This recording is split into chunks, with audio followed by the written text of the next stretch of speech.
সরওয়ার্দী উদ্যানের 3টি প্রবেশ পথে আমাদের 3টি তোরণ থাকবে।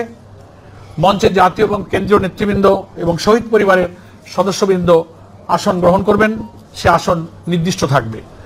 মঞ্চের সামনে আমাদের দুদিকে আরো চেয়ার থাকবে, 300, 300, 600 চেয়ার সামনে থাকবে।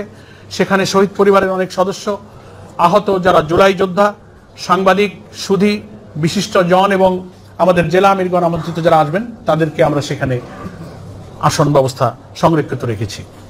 স্টেজের পেছনে একটা গ্রিন রুম থাকবে, বিভিন্ন প্রয়োজনে কেউ বিশ্রাম নিতে চাইলে সেখানে একটা আলাদা ব্যবস্থা থাকবে এবং সেখানে আমাদের মাঠের চতুর্দিকে সহজে দেখতে এবং শুনতে পারার সুবিধা রেখে 33টি LED স্ক্রিন থাকবে ভেতরে এবং বাইরে সব মিলিয়ে।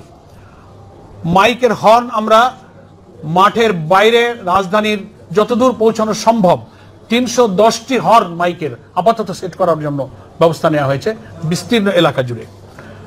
সাংবাদিক এবং ইউটিউবারদের জন্য 24x20 ফিট বিশিষ্ট একটা মিডিয়া স্টেজ থাকবে ইনশাআল্লাহ। সামনের দিকে 2টা স্টেজ থাকবে।